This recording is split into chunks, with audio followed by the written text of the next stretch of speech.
And we have a little presentation of all of us. Yeah. First, we have a picture of me.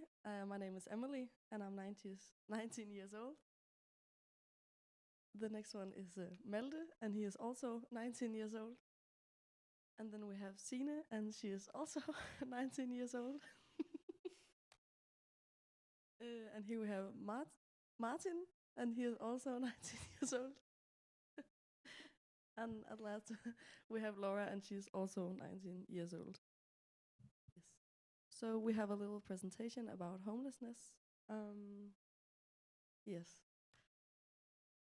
And first of all, I want to talk a little bit about the condition of homelessness and specifically chronic homelessness. And chronic homelessness is described as the experience of those who have been homeless while struggling with a serious mental illness or substance use of disorder or a physical disability. And mostly people who have experienced chronic homelessness have been homeless for more than a year or in 4 um, episodes over the last 3 years. Yes, and homelessness is an issue to the health, but also the costly in lives for the ones who have experienced homelessness. And then we have 2 graphs, and at the first graph, the one in the top, it shows a timeline for the chronic homeless people in the US. And the second graph at the bottom shows a timeline of all homeless people in the US.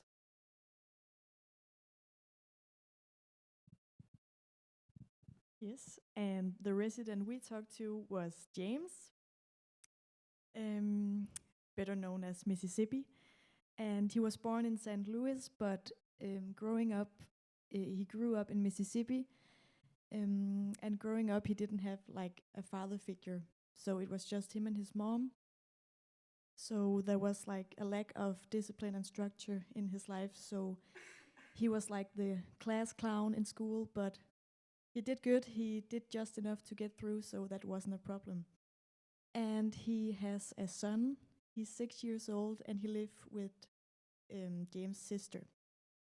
And he had a career in the tech industry. And in 1995, he moved to Austin because Austin has jobs.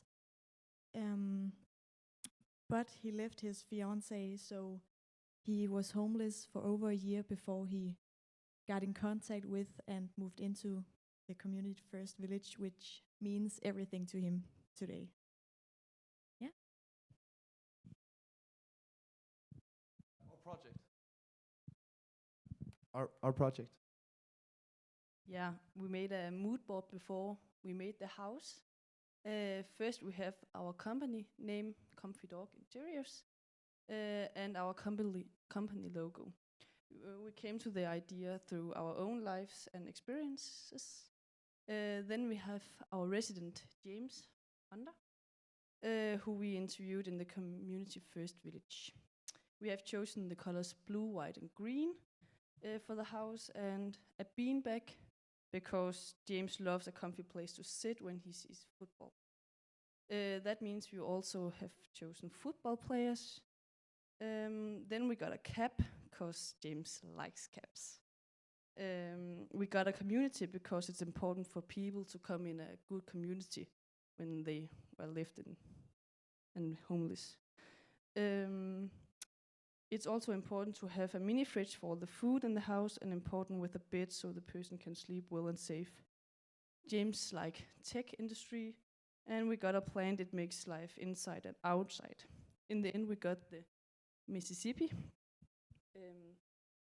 the state where James come from.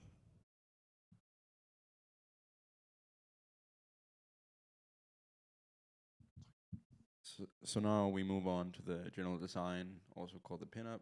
We, for sake of just keeping it simple, wanted to talk about it while you had the ability to look at it. So just go about, just keep the large image hidden, and then get the 4 out. Yeah. we had some rules we had to follow and some general living things, such as the kitchenette, the microwave, the mini fridge, situated all kind of together, and of course you need a place to sleep, and a couch to be comfortable. But on top of that, we wanted some privacy. So it is a small space. How we were going to divide it was pretty hard, but having a comfortable and private bed area was one thing that we found very important. So there, I don't know if you can see it, there's a curtain going over, kind of closing off the bed. And that is chosen to be more universal, so that if another resident won't like that, they can keep it away. But if you want it, you can use it. That's also the same kind of thinking we went through with the curtains. Kind of just simple privacy. Keeping with our company name, Comfy Dog, we wanted to make it comfortable for people with dogs and animals in general.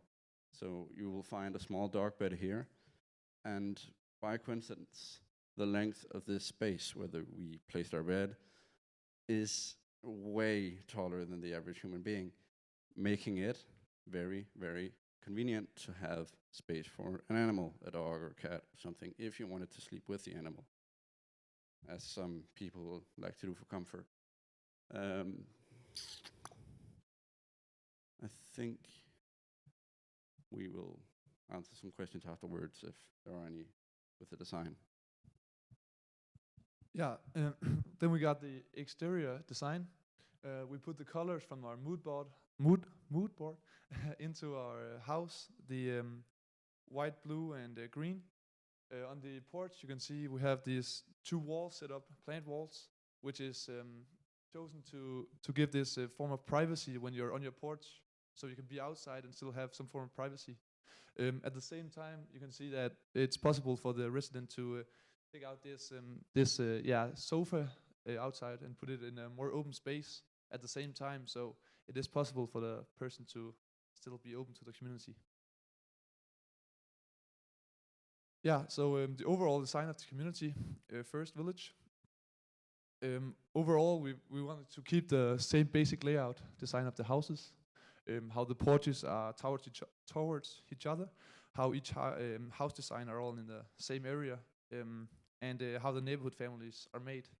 The only things we have thought about was the toilets, which became very clear when we are at the community, that some of these small houses don't have toilets, and the people we were talking to said that toilet kind of gives a privacy, and toilet makes one have this basic privacy that you love, and you don't have it when you're homeless.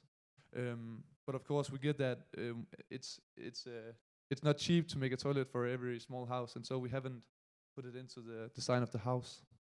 The other thing we thought about on the overall design was these neighborhood families, maybe make them visible, maybe on the outside, but also on the maps we've seen throughout the website, and when walking around, to make them see who are former homeless and who are neighborhood families you can go to. Yeah, those were our thoughts. Thank you. We're done. Okay. Thank you so much. That was amazing. I love how much attention you guys spent on the comfort and the personalization aspects and privacy, especially with both interior and exterior. That was very creative. It seems like you guys put a lot of thought into those 2 particular elements. I would say my one question is how can a resident who moves into a home design that's set up this way alter it to fit their needs? Should they, have mobility issues as they get older, or if they just want to change the layout to see something fresh, how can the furniture be rearranged? So it is a small space. I think we're going back now. It is a small space, which makes it hard to remodel. It would be easier with a big warehouse or something. But what I see as an opportunity is moving the bed. This is a sectioned couch.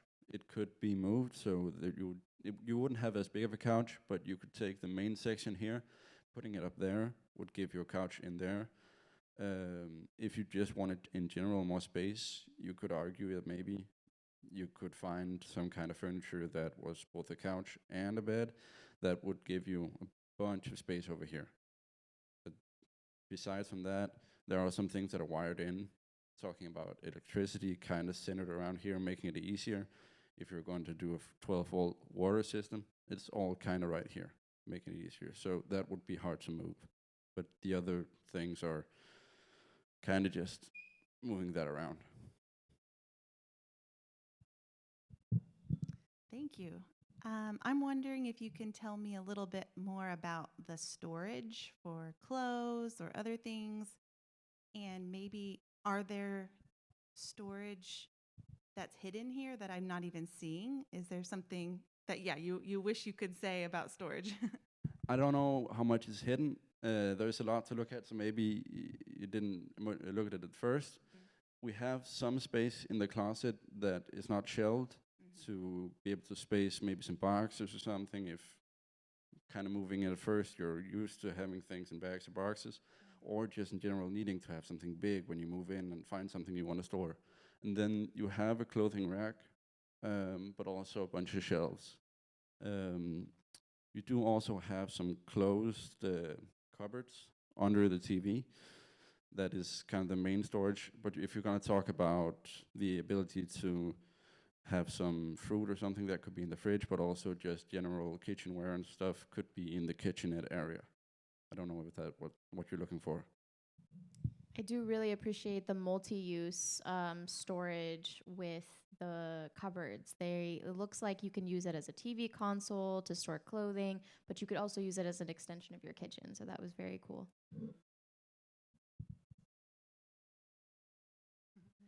Yeah, I also like how your curtain by the bed, how there's a space between the curtain and the ceiling, because since I live in a small space too, that helps there be room for the air conditioner flow to get over to the bed. And so I think that's really, really great that you all thought of that. I did purposefully move the air conditioner from over the door to the side, so that most air conditioners, you can point them in certain directions. So if you're going to go to sleep and you want the curtain, you could point it kind of upwards. Or you could, if you're going to be in the couch, have it moving as some air conditioners do.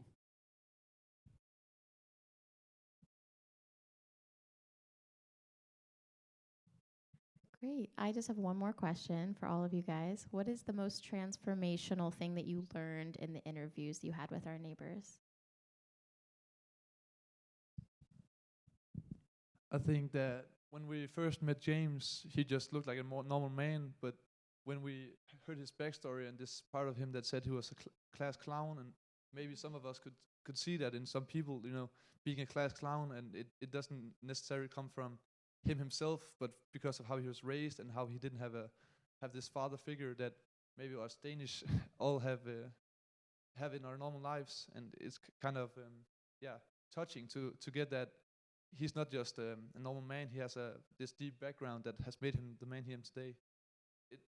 When we talked to him, it was kind of interesting to hear and touching to hear.